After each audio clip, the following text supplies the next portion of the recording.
దొండకాయల్ని అస్సలు ముక్కలుగా కోసే పని లేకుండా చాలా రుచికరమైన రెసిపీ తయారు చేసుకోండి. Hello friends, welcome to Andhra kitchen. దొండకాయలతో తయారు చేసుకునే రెసిపీ కోసం ఇక్కడ నేను ముందుగా ఒక మీడియం సైజ్ ఉల్లిపాయ తీసుకున్నానండి.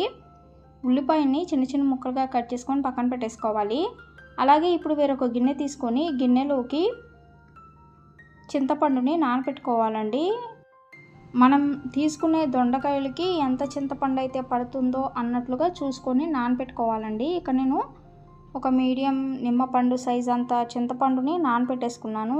చింతపండులోకి వేడి నీళ్ళు పోసుకొని పక్కన పెట్టేసుకున్నానండి. అలాగే దొండకాయలు తీసుకున్నాను. దొండకాయలు కూడా ఒక 10 కూడా తీసుకోలేదండి. ఈ విధంగా కొన్ని దొండకాయలు తీసుకొని వీటిని శుభ్రంగా కడిగి పక్కన పెట్టేసుకోవాలి. అలాగే ఈ రెసిపీ తయారు చేసుకోవడానికి ఎండుమిరపకాయలు తీసుకోవాలి. ఒక 5 ఎండుమిరపకాయల వరకు తీసుకున్నానండి. కారం ఎక్కువ తినేవాళ్ళు ఎండుమిరపకాయలు ఎక్కువైనా తీసుకోవచ్చు. ఇప్పుడు స్టవ్ ఆన్ చేసుకొని ఎండుమిరపకాయలని కాల్చుకోవాలండి. ఎండుమిరపకాయలు కాలిన తర్వాత వీటిని ఒక ప్లేట్లోకి తీసుకోవాలి.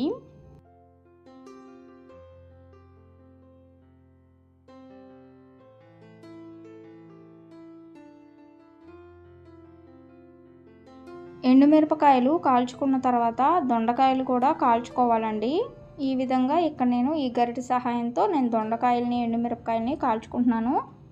దొండకాయలు బాగా కాలాయి అని తెలవడానికి మనకి నీరు అనేది వస్తుందండి దొండకాయలో నుంచి. అలాగే మనకి దొండకాయ అనేది కూడా కొంచెం మెత్తగా అయిపోతుంది. చూస్తున్నారు కదా, ఈ విధంగా లో ఫ్లేమ్లో పెట్టేసుకొని చక్కగా దొండకాయలని కాల్చుకోవాలి.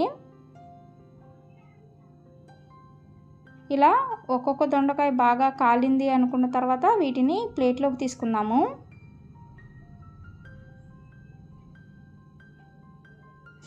ఇలా అన్ని దొండకాయలని కాల్చుకొని ప్లేట్లోకి తీసుకోవాలండి.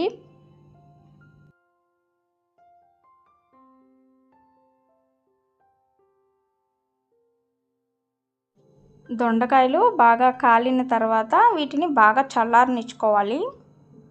చూస్తున్నారు కదా, ఈ విధంగా కాల్చుకున్నానండి. ఇప్పుడు ఇక్కడ నేను దొండకాయలని మళ్ళీ నీళ్ళలో వేసుకుంటున్నానండి. ఎందుకంటే కొంచెం పైన బాగా కాలి ఆ నలుపు అనేది ఉంటుంది కదా, అది పోవటానికి. మీరు కావాలి అనుకుంటే మీరు అలా అయినా వేసేసుకోవచ్చు. లేదు అలా తినలేము అనుకుంటే ఈ విధంగా మళ్ళీ నీళ్ళల్లో వేసుకొని శుభ్రంగా కడిగిన తర్వాత వీటిని ఇక్కడ నేను చిన్న రోటిలో వేసుకుంటున్నానండి.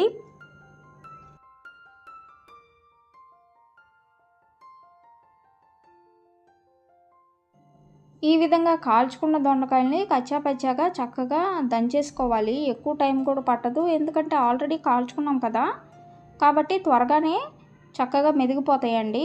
అలానే మరీ మెత్తగా గంధంలాగా రుబ్బేయకూడదు. ఈ విధంగా దంచుకున్న తర్వాత ఇప్పుడు ఈ ముద్దని ఒక గిన్నెలోకి తీసుకుందాము. అలాగే ఇక్కడ మనం ముందుగానే చింతపండుని నానబెట్టుకున్నాం కదండి, ఆ చింతపండును కూడా గుజ్జు తీసుకొని గిన్నెలోకి తీసుకోవాలి. ఇక్కడ మనం దొండకాయ పచ్చిపులుసు అనేది తయారు చేసుకుంటున్నామండి. సూపర్గా ఉంటుంది. మీరు వంకాయతో పచ్చిపులుసు ఏ విధంగా అయితే ఇష్టపడతారో దొండకాయ పచ్చిపులుసు కూడా అంత కమ్మగా ఉంటుంది. అలాగే ఇందులోకి ఎండుమిరపకాయలు కూడా కాల్చుకున్న ఎండుమిరపకాయలు కూడా నలిపేసుకోవాలి. అలాగే జీలకర్ర కూడా వేసుకోండి. జీలకర్ర వేసుకున్న తర్వాత ఇక్కడ నేను కొంచెం ఇంగువ వేసుకుంటున్నాను. ఇంగువ ఇష్టం లేకపోతే స్కిప్ చేసుకోవచ్చు. తగినంత ఉప్పు కూడా వేసుకోండి. ఉప్పుతో పాటు బెల్లం కూడా వేసుకోవాలి. అలాగే సన్నగా కట్ చేసుకున్నాం కదా ఉల్లిపాయ ముక్కల్ని, ఉల్లిపాయ ముక్కలు కూడా వేసుకోవాలి. ఉల్లిపాయ ముక్కలతో పాటు కరివేపాకు అలాగే కొత్తిమీర కూడా వేసుకోండి. ఇప్పుడు ఒకసారి మళ్ళీ చేత్తో కలిపేసుకొని ఆ తర్వాత మళ్ళీ నేను కొంచెం చింతపండు గుజ్జు అనేది ఇంకొంచెం ఎక్కువ వేసుకుంటున్నాను. కొంచెం నేను నీళ్ళలాగా తయారు చేసుకుంటున్నాను. మరీ గట్టిగా కాకుండా కొంచెం జారుగా తయారు చేసుకుంటున్నానండి. ఇంకొంచెం వాటర్ పోసుకొని కలుపుకుంటే చాలు, మనకి దొండకాయ పచ్చిపులుసు రెడీ అయిపోయినట్లే.